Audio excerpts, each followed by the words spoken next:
So I had another question this week when I did my last video on pockets. I showed how to put a pocket in so that you can't see the zipper and all that fun stuff. And I had a question that, what if you were to make it just like a slip pocket? Can you do it the same way? Yes, actually you can. So here's how I do it. If you hear weird noises in the background, that would be Abby chewing on her antler, and you know, I just don't have the heart to tell her to go away. So Abby will be staying with us for the duration of the video, most likely. Alright, let me peel this off because it was for another reason, and we don't need it now. So we're just going to move it. Because I'm a little OCD, and it's going to bother me if it stays here. So there it goes. Woohoo! Alright, in the can behind us. I just had to change the blade on my rotary cutter, and I was going to show you guys this because I do not throw my blades in the garbage can. I do not have little kids, but I do have them pick up my garbage, and God forbid they were to cut themselves with that because they often push down the garbage to add more to it. So I have a little box, and I keep all my spent blades in it. I've tried to sharpen them. They just don't come back the same, and the way I see it is a dull blade will cause me more harm than a sharp blade, and it's part of doing business, so it's an expense. All right, so here's how I'm going to do this. This was bigger because I already started this video, and then someone decided to call me, and it turned the video off. So he got his turn talking to, and then I went to airplane mode. So here we go. All right, so how I would do this is I'm going to measure it down. I want my hole to be centered, and I want it to be 2 inches down because just for purpose of doing this. So I put it on here. This is how it works. You put it on the template. I use my basting spray. Here it is. Y'all know I like this. And I spray the back of the cardboard piece. It's not cardboard, it is cardstock. But I spray the back of that, and then I take my little template that all you have to do is lay this on the fabric and cut around it. You don't even have to go and measure it. But if you're cutting everything out already, you know, go ahead. I believe this is 1 3/4 inch wide.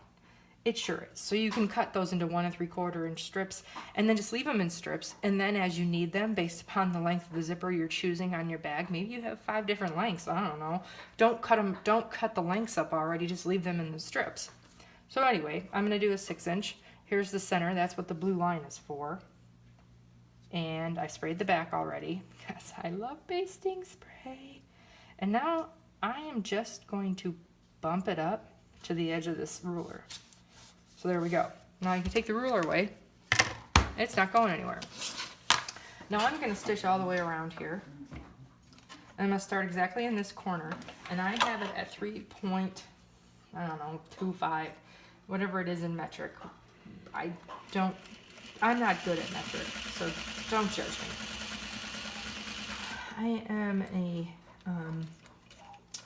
I understand inches. I don't understand metric, and I refuse to try. I'm too old. I'm 45. Done with that nonsense. I know what I need to know, and I have a cheat sheet at my computer. I think it's 3.25 millimeters, but I'm not 100%. All right, so I want to end up in that corner, and I'm going to go up this way. And you can make the stitch length shorter if you like. I just like this one because it perfectly ends in my box, and I kind of like that. All right, and I always go back over my stitches. And I decided to use my new rust-colored thread that I got from Wallwack recently because I know fall is coming, and I have to prep for stuff for that, so I'd like to have my fabric on hand. All right, there we go. Hooby-dooby. All right, now I'm going to cut down the center of this with my rotary cutter. Now I'm not going to cut to each end. Wow, that's a night and day difference with that new blade. And then I'm going to use this one. And this one is the Olfa rotary point cutter that I got at the quilt show in Chicago, and I love, love, love it.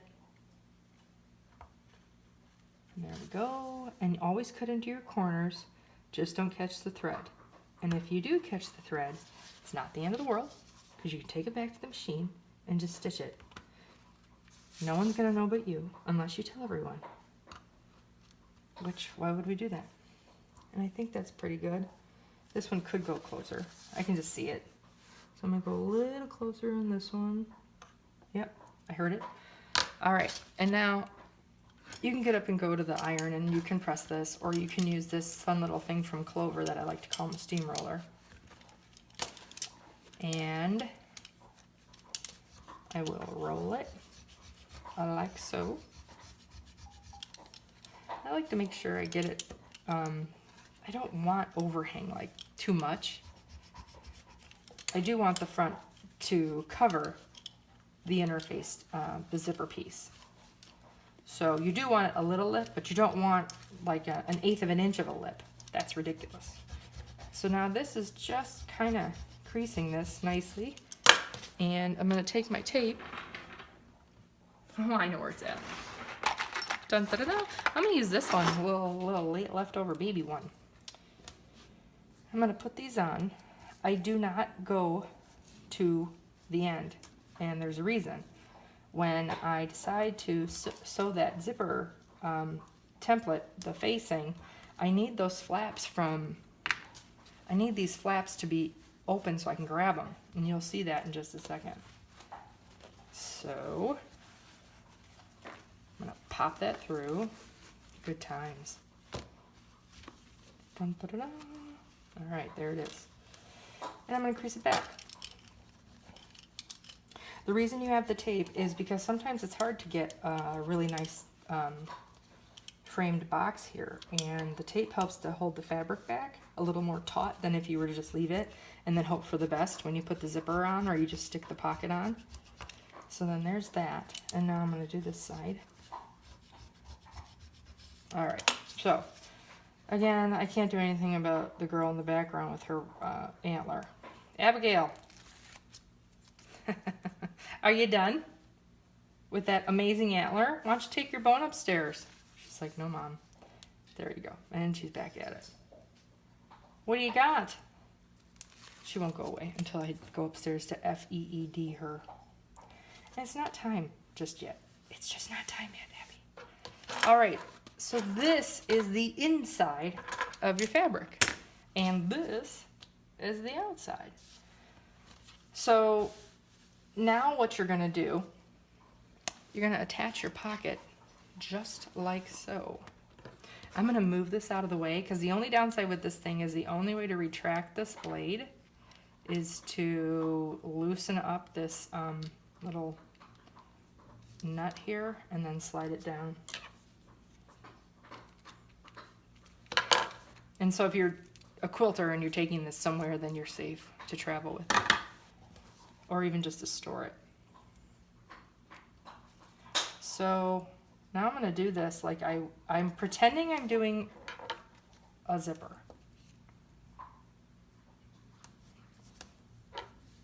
Because it's still the same concept. And I'm going to tear, and this is my 3 16 inch tape from Tandy Leather, my double-sided tape from Tandy. And there's that side. And now I'm going to line this up with the top portion, just like I would if this were a zipper. And I'm going to line this one up with the bottom. Now I didn't cut this exactly at 8 inches long, so it's totally fine. Use your scraps, that's what they're for. I'm going to get rid of the dog. She is popping the heck out of that thing. Thanks. Go get it. And that problem is solved. I'm not starting this video again. All right, so now we're gonna sew this just like we would a pocket. So when we sew a zipper pocket, this has to go up and then we stitch down the right side. So that's what we're gonna do first. We're gonna stitch down the right side. I think she's still in shock over there. Like, hey, Mom, that was mine. What the heck were you doing, lady? I'm gonna lengthen my stitch. This is preference, whatever you want the length of your stitch to be. There we go. Remember to keep the needle where it's just starting to come up so you know it catches the bobbin thread.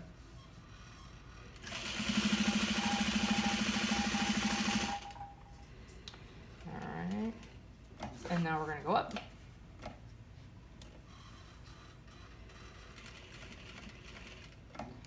And that's that. And now I'm gonna pull it off and cut it. And I'm cutting it close.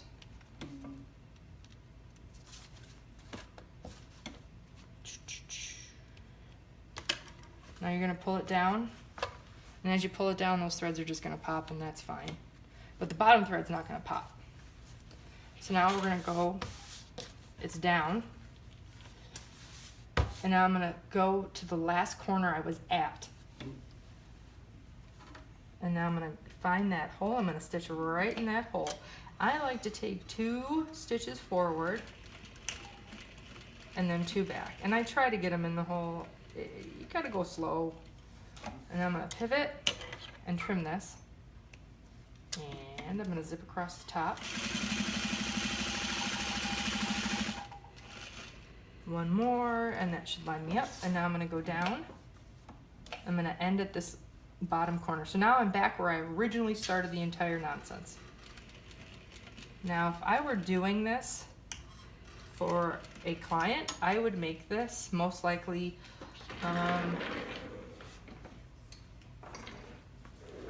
either that color thread or that color thread, because you won't see the extra top stitch. Yes, top stitching is pretty, but you know what? Sometimes it's not practical. I did it because, well, I wanted to see what it looked like, and I wanted you guys to see it because I thought it was pretty. And I also wanted you guys to see what I was doing. So I'm gonna trim that right there. And now, so our pocket's done, but what we need to do on the inside is we need to stitch the sides up. And this is why I said not to tape the sides down. I want to catch them when I sew it. So it's gonna go down. I'm gonna start on this side and go up. And then with your pinking shears, you can trim this if you want and shorten your stitch length. And try to keep things smooth because it is still the pocket, and your client's still gonna feel it.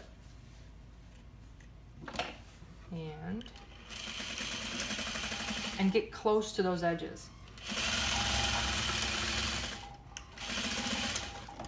The reason I say get close is because you don't want it to open. So now it's just a nice pocket. And yeah, you can see inside because it's pretty. I mean, I think that's pretty great. And I would slip my phone in it, but it's videoing this, so that's going to be difficult. But I will put this in. So there's that. Let's throw some more things in there. So there's this. We're gonna throw this tape in and a little ruler, but you get the picture.